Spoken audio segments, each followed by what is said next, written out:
Fiat money is currency which derives its value from government regulation or law. It differs from commodity money, which is based on a good, often a precious metal such as gold or silver, which has uses other than as a medium of exchange. The term derives from the Latin fiat. The first use of fiat money has been recorded in China around 1000 AD. Since then, it has been used continuously by various countries, concurrently with commodity currencies. Definition: Fiat money has been defined variously as any money declared by a government to be legal tender. State-issued money which is neither convertible by law to any other thing, nor fixed in value in terms of any objective standard. Intrinsically valueless money used as money because of government decree. While gold or silver-backed representative money entails the legal requirement that the bank of issue redeem it in fixed weights of gold or silver, fiat money's value is unrelated to the value of any physical quantity. Even a coin containing valuable metal may be considered fiat currency if its face value is defined by law as different from its market value as metal. Treatment in economics: in monetary economics, fiat money is an intrinsically useless product, used as a means of payment. In some micro-founded models of money, fiat money is created internally in a community, making feasible trades that would not otherwise be possible either because producers and consumers may not anonymously write IOUs, or because of physical constraints. History: China, fiat money originated in 11th century China, and its use became widespread during the Yuan and Ming dynasties. The Song dynasty in China was the first to issue paper money, jiaozi, around the 10th century AD. Although the notes were valued at a certain exchange rate for gold, silver, or silk, conversion was never allowed in practice. The notes were initially to be redeemed after 3 years' service, to be replaced by new notes for a 3% service charge, but, as more of them were printed without notes being retired, inflation became evident. The government made several attempts to support the paper by demanding taxes partly in currency and making other laws, but the damage had been done, and the notes fell out of favor. The successive Yuan dynasty was the first dynasty in China to use paper currency as the predominant circulating medium. The founder of the Yuan dynasty, Kublai Khan, issued paper money known as Chao in his reign. The original notes during the Yuan dynasty were restricted in area and duration as in the Song dynasty.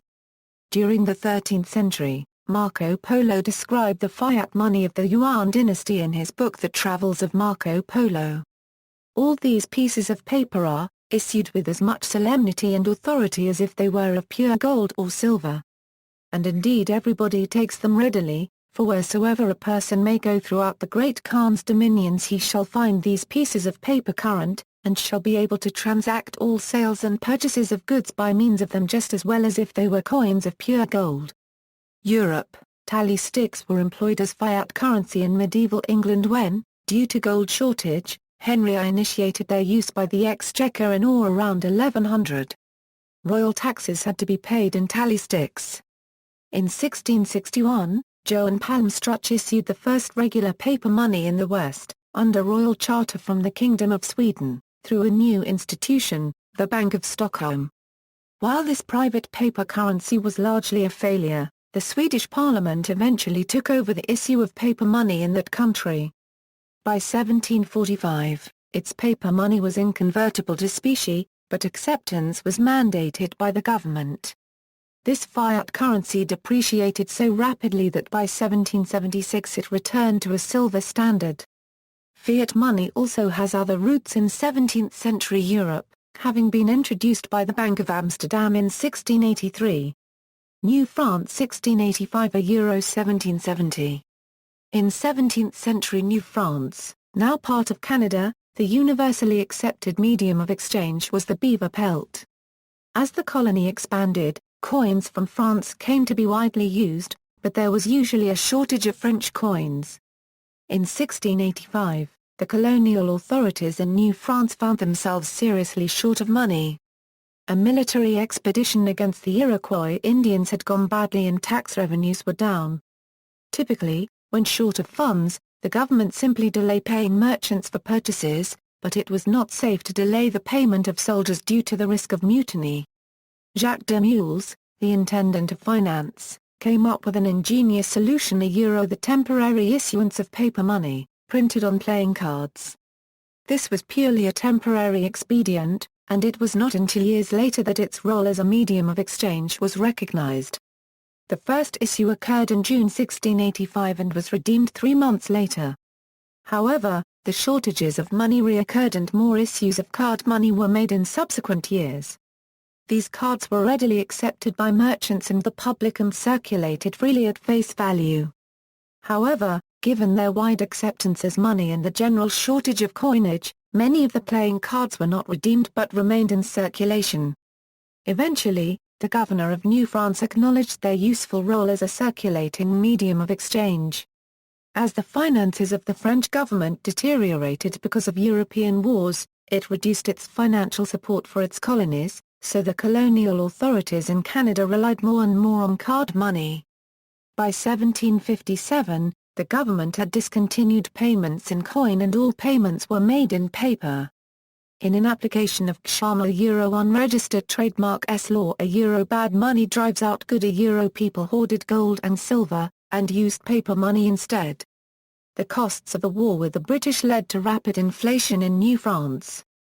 Following the British conquest in 1760, the paper money became almost worthless, but business did not come to a halt because gold and silver that had been hoarded came back into circulation. Under the Treaty of Paris, the French government agreed to convert the outstanding card money into debentures, but with the French government essentially bankrupt, these bonds fell into default and by 1771 they were worthless. The Royal Canadian Mint still issues playing card money in commemoration of its history, but now in 92.5% silver form with gold plate on the edge. It therefore has an intrinsic value which considerably exceeds its fiat value. 18th and 19th century, an early form of fiat currency in the American colonies were bills of credit. Provincial governments produced notes which were fiat currency, with the promise to allow holders to pay taxes in those notes. The notes were issued to pay current obligations and could be called by levying taxes at a later time. Since the notes were denominated in the local unit of account, they were circulated from person to person in non-tax transactions. These types of notes were issued particularly in Pennsylvania, Virginia and Massachusetts. Such money was sold at a discount of silver, which the government would then spend, and would expire at a fixed point in time later. Bills of credit have generated some controversy from their inception. Those who have wanted to highlight the dangers of inflation have focused on the colonies where the bills of credit depreciated most dramatically, New England and the Carolinas. Those who have wanted to defend the use of bills of credit in the colonies have focused on the middle colonies, where inflation was practically non-existent. Colonial powers consciously introduced fiat currencies backed by taxes, for example hut taxes or poll taxes, to mobilize economic resources in their new possessions, at least as a transitional arrangement. The purpose of such taxes was later served by property tax. The repeated cycle of deflationary hard money, followed by inflationary paper money, continued through much of the 18th and 19th centuries. Often nations would have dual currencies, with paper trading at some discount to specie-backed money. Examples include the A-Euro Continental Euro issued by the U.S. Congress before the Constitution. Paper versus gold ducats in Napoleonic-era Vienna, where paper often traded at 101 against gold. The South Sea Bubble, which produced banknotes not backed by sufficient reserves. And the Mississippi Company scheme of John Law. During the American Civil War, the federal government issued United States notes, a form of paper fiat currency popularly known as greenbacks. Their issue was limited by Congress just slightly over $340 million. During the 1870s, withdrawal of the notes from circulation was opposed by United States Greenback Party. The term fiat money was used in the resolutions of an 1878 party convention. 20th century, after World War I, in theory, governments still promised to redeem notes in specie on demand.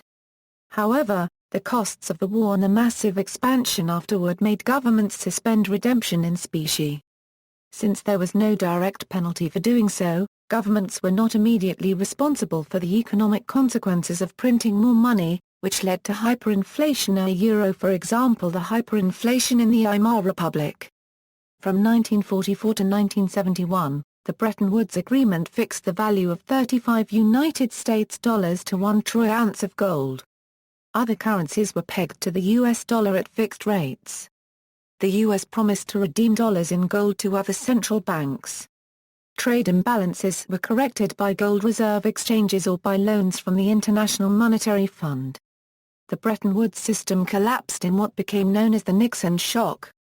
This was a series of economic measures taken by United States President Richard Nixon in 1971, including unilaterally canceling the direct convertibility of the United States dollar to gold. Since then, a system of national fiat monies has been used globally, with freely floating exchange rates between the major currencies. Money creation and regulation. A central bank introduces new money into the economy by purchasing financial assets or lending money to financial institutions. Commercial banks then multiply this base money by credit creation through fractional reserve banking, which expands the total supply of broad money. In modern economies, relatively little of the supply of broad money is in physical currency. For example, in December 2010 in the U.S., of the $8,853.4 billion in broad money supply, only $915.7 billion consisted of physical coins and paper money. The manufacturing of new physical money is usually the responsibility of the central bank, or sometimes, the government's treasury. Inflation. The adoption of fiat currency by many countries, from the 18th century onwards, made much larger variations in the supply of money possible.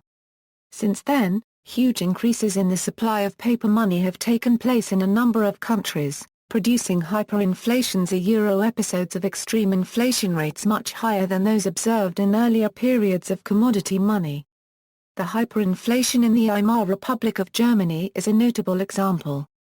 Economists generally believe that high rates of inflation and hyperinflation are caused by an excessive growth of the money supply. Today, most economists favor a low and steady rate of inflation.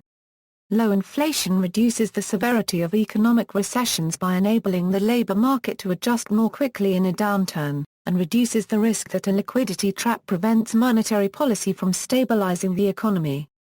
However, money supply growth does not always necessarily cause inflation. Some economists maintain that under the conditions of a liquidity trap, large monetary injections are like pushing on a string. The task of keeping the rate of inflation low and stable is usually given to monetary authorities. Generally, these monetary authorities are the central banks that control monetary policy through the setting of interest rates, through open market operations, and through the setting of banking reserve requirements. Loss of backing. A fiat money currency generally loses value once the issuing government or central bank either loses the ability to or refuses to further guarantee its value. But this need not necessarily occur. For example, the so-called Swiss dinar continued to retain value in Kurdish Iraq even after its legal tender status was withdrawn by the Iraqi central government, which issued the notes. See also: central bank, fractional reserve banking, hard currency, money creation, money supply, seigniorage. References